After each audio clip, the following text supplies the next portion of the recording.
there! It's Miss Tammy from the Waniwak Public Library. Welcome to story time.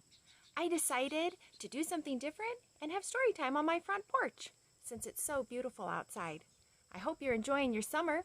Have you been using your imagination to create fun stories or silly pictures? I bet that you have. Do you remember in our last story I shared a fairy tale with you about a princess and a dragon? That was a fun story. Well, today I'm going to share with you a fable, 2 fables. Just like a fairy tale is pretend, a fable is a story that's pretend. It usually has animals as the characters, and it also has a lesson that it wants us to learn. Are you ready to listen? I hope so. See if you can figure out what the lesson is that we're supposed to learn from each story. Here we go. The 3 Little Pigs and the Somewhat Bad Wolf by Mark Teague and published by Orchard Books. Oh my, let's see what these pigs are going to be up to. Once there were 3 little pigs. They lived on a farm, as most pigs do, and they were happy, as most pigs are. Then one day, the farmer told them that he and his wife were moving to Florida. He paid the pigs for their good work and sent them on their way. Wow, Florida. Sounds nice. Let's buy potato chips, said the first pig. Let's buy sody pop, said the second pig.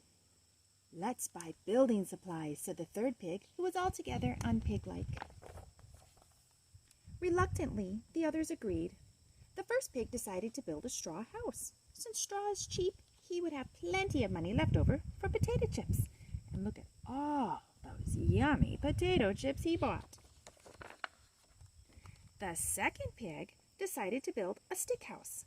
Sticks are practically free, so he had lots of money left over for lots and lots of soda pop. The third pig decided to build a brick house. She spent all her money on bricks and mortar, but the man at the hardware store gave her a sandwich. That was very nice of him. Soon the straw house was finished. It was dusty and musty, but the first pig did not mind. He rocked in his hammock and ate potato chips. Oh, and he's looking at 1001 tasty desserts to make, maybe. Soon after that, the stick house was done. It was a small home, and there was no room for a bathtub, but the second pig did not mind. He took a mud bath, and he drank his sody pop. Brick by brick, the third pig worked on her house. Sometimes the other pigs would come by to watch. They had a wonderful time. She's working hard. Finally, the brick house was finished. My, how beautiful! It was a big, beautiful, and strong home. The third pig was very happy. She filled a basket with vegetables from her garden. Wow, she had time to even plant a garden. The next day, a wolf came to town. He was very hungry and somewhat bad. He went to a donut shop, but it was closed. He went to a hot dog stand, but it was locked. Oh my, they're scared, I think. Finally, he went to a pizza parlor, but he wasn't allowed in. No shirt, no shoes, no wolves, it says. He left in a very bad mood. Uh-oh. Soon he came to a straw house. It smelled like pig. I like pig, he said, but not in a friendly way. He banged on the door. Who is it? Called the first pig. The wolf opened up. The wolf, he said, open up or I'll blow your house down. I think the door is stuck, said the pig. So the wolf huffed, and he puffed, and he blew that house right down. I can't believe that worked, he said. He had never blown down a house before. Quickly, the first pig got on his scooter and sped away. Looks like his chicken came with him. The wolf moved on, hungry but confident. He came to another house, this one built of sticks. Same piggy smell, he said. He knocked on the door. Who is it? Called the second pig. Wolf, open up, or I'll blow your house down. Trust me, he added. I've done it before. I think the door is jammed, said the pig. So the wolf took an enormous breath, and he huffed, and he puffed, and he blew the house down. Whoa. I'm amazed that works, he said. Meanwhile, pig number 2 got on his bike and rode away. The wolf was still hungry. Very, very hungry. Uh-oh. The hungry wolf came to a beautiful brick house. He noticed a familiar scooter and a bicycle, and the house reeked of pig. The somewhat bad wolf rang the doorbell. "Who is it?" called the pigs. "The wolf! Open up, or I'll blow this house down." "Oh no," said the pigs, "not now. We're watching our favorite show." The starving wolf took a humongous breath, and he huffed, and he puffed, and he huff puffed, and he puff huffed, and he huffy puff huffed. Oh my goodness. After the huffing and puffing stopped, the third pig said, "Do you think he's still out there?" The 3 pigs looked through the window and they saw the wolf collapsed on the lawn. "Look at the poor guy," said the first pig. "He's exhausted. Maybe he needs some potato chips." The second pig added, "And maybe some soda pop." The 3 pigs revived the wolf with some smelling salts and invited him in. The somewhat bad wolf was embarrassed. "I was so hungry I could not think straight," he said. "Have a potato chip," said the first pig. "Have a soda pop," said the second pig. "Never mind that stuff," said the third pig. "Dinner is almost ready." Oh my, she's cooking up a storm, I bet. Since their house was wrecked, the first 2 pigs moved in with the third pig. "My house, my rules," she said. She made them clean their rooms before they went out to play. Wow, she built a swimming pool. They're going swimming, so are the ducks. Oh my goodness. Wolf's having a good time.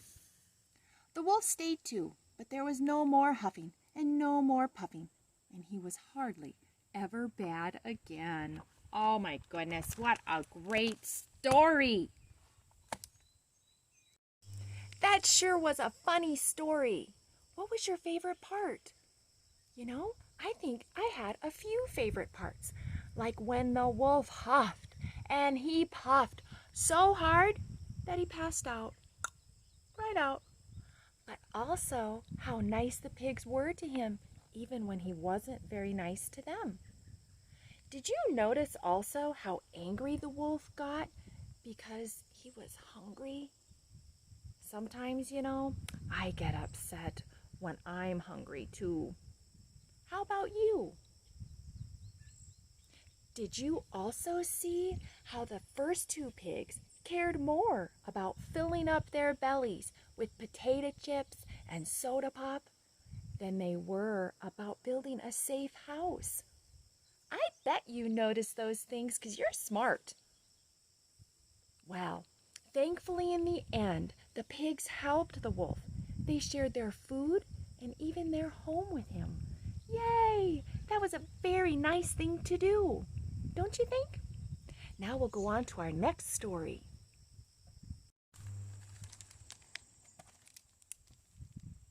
Our next story is Little Red and the Very Hungry Lion by Alex Smith and published by Scholastic Press. Oh no, did you hear that? Another hungry animal? A very hungry lion? Let's see how Lion acts when he's hungry. I hope it's in a nice way. Do you think he will? Are you ready to find out? Me too.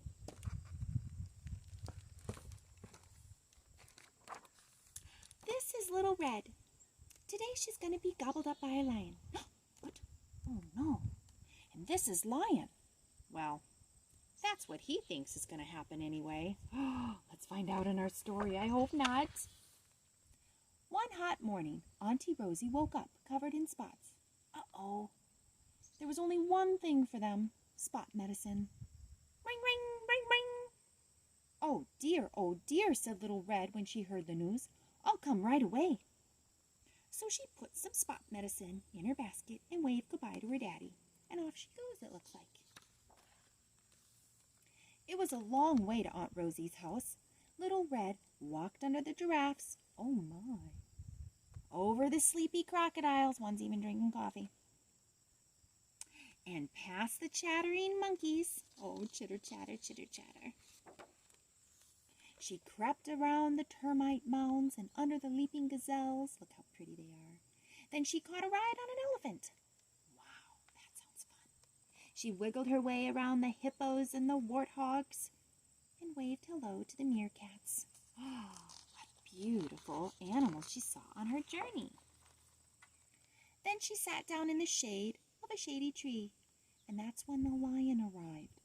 The very hungry lion. I do like his bow tie, though. Oh, hello, purred the lion. Where are you going? To visit my auntie, who is covered in spots, said Little Red. In the time it took for his tummy to rumble, the very hungry lion had cooked up a very naughty plan. Uh-oh. Here's his clever plan. It says, sneak off to Aunt Rosie's house. Hide her in a cabinet. Dress up as Aunt Rosie. Wait for a bit. Jump up and eat Little Red. Eat Aunt Rosie for dessert. Well done. You're a very clever lion. What a plan is that? And he rushed off to put his plan into action. Uh-oh. When he arrived, the very hungry lion stuffed Aunt Rosie in a cabinet and locked the door. Oh, no. Then he squeezed himself into one of her nightgowns and covered himself all over in spots. Of course, when Little Red arrived, she realized right away that it wasn't Auntie Rosie sitting in the bed. She's a smart girl. She quickly looked around and spotted her Auntie Rosie peeking through a gap in the cabinet. Then Little Red decided that she was going to teach that naughty lion a lesson. Good girl. Oh, Auntie, cried Little Red, what tangled hair you have! And before the very hungry lion could even lick his lips, Little Red had brushed and combed and twisted and braided until the lion had a lovely new look. Oh my goodness! This had not been part of the lion's plan. So, he opened his mouth wide. Disgusting! Shouted Little Red. What gigantic, grimy teeth you have, Auntie. Uh-oh. Uh-oh. And Little Red made the very hungry lion brush, brush, brush his teeth until they sparkled. Oh, Auntie, sighed Little Red, what an old nightgown you are wearing. And before the very hungry lion knew it, Little Red found a much prettier dress for him to wear. Oh my goodness, look at him. All those pretty bows. This had not been part of the lion's plan either. Uh-oh. Stop! Yelled the lion. I am a very hungry lion, and my tummy is grumbly. Little Red pointed her finger. Well, trying to eat children and aunties is very naughty. If you were hungry, all you had to do was ask for some food. The very hungry lion let Auntie Rosie out of the cabinet and said sorry ever so politely. Little Red gave Auntie Rosie the spot medicine, which worked immediately. Look at, all gone. Then the three of them gobbled up a whole basket of donuts together. The lion had 5. Oh my. Soon it was beginning to get dark, so the lion walked all the way back home with Little Red on his very best behavior. He promised to never, ever, ever try to eat another auntie or any children. But he might be tempted to eat a daddy. No, says Little Red. Bad kitty. Wasn't that such a funny story? The end. Oh, I liked that one. That silly lion, he was so hungry. He was going to be naughty to get something to eat when all he had to do was be polite and ask nicely. I'm so glad that Little Red and Auntie Rosie were kind to him and shared their donuts. Donuts, yum, they're so good. Well, Lion learned to be polite and nice too, didn't he? It looks like Little Red and Lion became friends in the end. How wonderful! Well, what did you think of those 2 stories? Did you think that they were silly, funny, maybe even a little goofy? I bet I liked them too. I also liked how these stories showed us that being polite and asking for something nicely is a much better way to get what you want or what you need. I also enjoyed seeing how when Wolf and Lion were treated nicely, they said they were sorry for what? For being angry and for being naughty.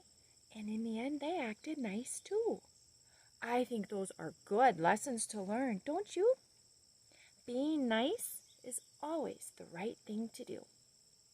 Thank you so much for joining me for story time and for letting me share these silly fables with you. I hope to see you stop into the library sometime soon. And I hope you'll check out these and other fun stories that we have at the library. See you next time. Bye.